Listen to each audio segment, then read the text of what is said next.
We have an incredibly focused analysis report today on a pretty high conviction semiconductor story. Yeah, and the core of it really is that NVTS Semiconductor, or NVTS, is sitting on $150 million in cash, zero debt, and it's poised for this massive valuation explosion by 2026. And that's driven by the pivot, right? The big move into AI data centers and the EV market? Exactly. What I liked right up front was the clarity. They call it the cash fortress. It's a great hook, and it really sets the stage for the whole thesis. It's a solid foundation, for sure. The conviction is there. But I think our job today is to, stress test that foundation, to really strengthen the analysis so it holds up to, well, serious scrutiny. Okay, so where do we start? Let's start with completeness. To elevate this analysis from a strong bullish prediction to a robust investment thesis, the report must explicitly integrate and mitigate the most likely counter-arguments and short-term risks. I think I see what you mean. The report does mention the market is punishing there right now, which makes sense given that 53% revenue drop. Right. And it points to the $150 million as downside protection. But you're saying that's not enough. It's not. It gives us the safety net, but it doesn't actually articulate the bear case.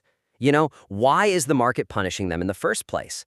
The analysis just assumes the pivot is a guaranteed success. So the risk section is basically just bankruptcy protection. Pretty much. It says we won't go out of business.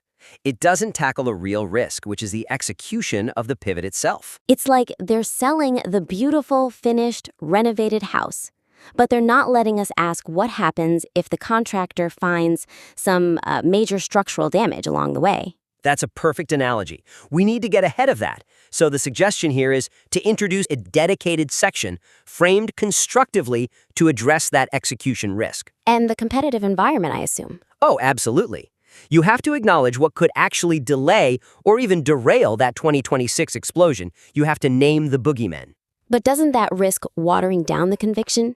If you spend too much time on what could go wrong, does it start to sound, speculative? That's a fair question, but it's actually the opposite. It strengthens the conviction. How so? Because you're not just dwelling on the risks, you're using them to prove how powerful that cash fortress really is. Okay. So let's say a bear argues there's a risk they failed to land a key EV contract. A big execution risk. A huge one. But then you immediately show how the cash allows them to sustain their R&D burn rate through that delay, protecting the long-term thesis. It's not just about survival, it's about protecting the goal. So you strengthen the analysis by outlining how a failure to capture, say, a meaningful slice of the AI power market would impact the timeline. Exactly. Or you bring up competitors. GaN technology isn't exclusive to them. What if Infineon STMicro achieve cost parity faster? You state that risk explicitly. And then you pivot back to the balance sheet. You pivot right back. Acknowledge the risk of a 6-month delay in clearing out that old consumer inventory. Then show how having zero debt means management can be patient. They don't have to fire sale those parts at terrible margins like a debt-laden competitor would.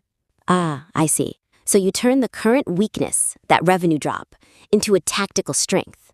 Their cash lets them clean up the mess properly. Precisely. The concrete examples need to be about the pivot failing to execute perfectly, and then explaining how the cash mitigates that specific failure. It makes the whole argument so much more tangible. That's a much more robust approach. It really deepens the analysis. It does. Now, that brings us right to the star of the show, which is in the title of the analysis report itself. The zero debt and $150 million cash. Yes.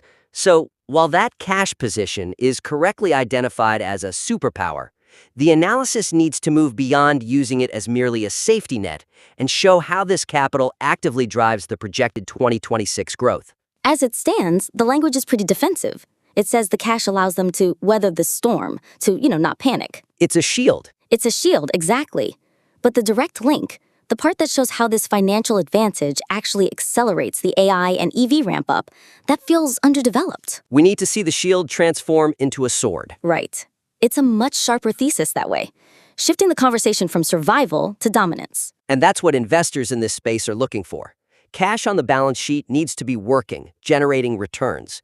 So the suggestion is to refocus the analysis, demonstrate the offensive power of that balance sheet. In terms of market capture and R&D. Directly connecting the cash to the catalysts, AI power demand, and GaN adoption. So instead of just saying they don't answer to bankers, you detail the specific growth strategies that cash enables, things their leveraged competitors just can't do right now. Give me a concrete example. How does a balance sheet become an offensive weapon in the semiconductor world? Is it about buying up foundries? It can be subtler than that. A lot of it is about securing design wins. For instance, NVTS can use that cash to front-load really sophisticated engineering support for huge AI data center clients. Which is expensive. Very expensive. Competitors might need clients to share those NRE costs, those non-recurring engineering costs, or require milestone payments. NVTs can just say, we'll fund it. They can invest the capital now to lock in massive future contracts. They're essentially buying a seat at the table that others can't afford. That's a powerful point. The cash is actually funding the adoption curve. What about R&D? Same principle. They can accelerate their tech advantage. Maybe they fund specific R&D to push GaN efficiency, the whole kilowatt per dollar metric, to a place a debt-heavy competitor would have to put on the back burner. So it's not just surviving, it's paying to create a technological moat. A moat that translates directly into non-negotiable supply contracts in 2025 and 2026. But here's a potential pushback. Isn't that a bit of a double-edged sword? If they start burning through that $150 million fortress to fund all this? And the ramp-up is delayed. Yeah, if the EV ramp gets pushed out a year, they could find themselves in a tough spot. That's a great point, and the revised analysis should absolutely address it. You tackle that by quantifying the burn rate needed to get that tech edge. Then you show that even with, say, an 18-month delay, they still have a multi-year runway. Okay, so you model out the risk. You show that the offensive risk is a calculated one. It's necessary to achieve the explosion the thesis promises. If they just play defense, they'll survive, sure, but they won't explode. The cash is the premium they pay for an accelerated timeline. I see. It makes the capital structure an active driver, not just an insurance policy. That makes the whole narrative flow much better. Which actually leads into our next point about the transition period. Yes, the crucial transition period between the current revenue bottoming and the skyrocketing in 2026 requires more detailed interim milestones to convince the reader that the grand opening is indeed imminent. This was the part that honestly gave me the most trouble, the pacing. The analysis points out the 53% revenue drop. Which is a huge anchor. A huge anchor. And then it leapfrogs 2 years into the future. It jumps right to the 2026 analyst projections and this $7 buy zone. That whole period in between, now through late 2025, it feels like a total black box. Yeah, it relies on these very general statements about management clearing out inventory. It's a huge logical leap, and it asks the reader to just have faith for 2 years without any real checkpoints. And that kind of vacuum is where uncertainty and volatility live. So the suggestion is really simple. Introduce concrete interim markers, milestones, oases in the desert, you know? Things you can track quarter by quarter. Exactly.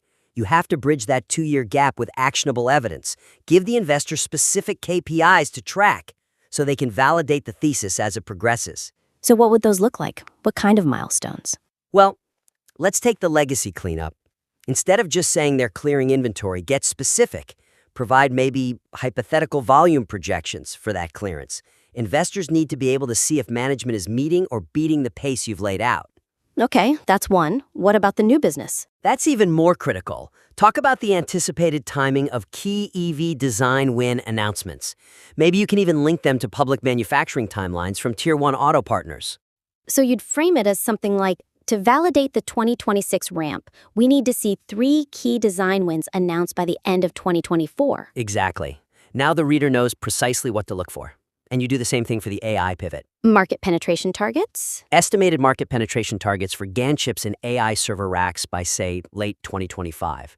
You could structure it as a specific metric. To hit the 2026 forecast, NVTS needs to have secured contracts representing 10% of the non-captive AI power supply market by Q4 2025.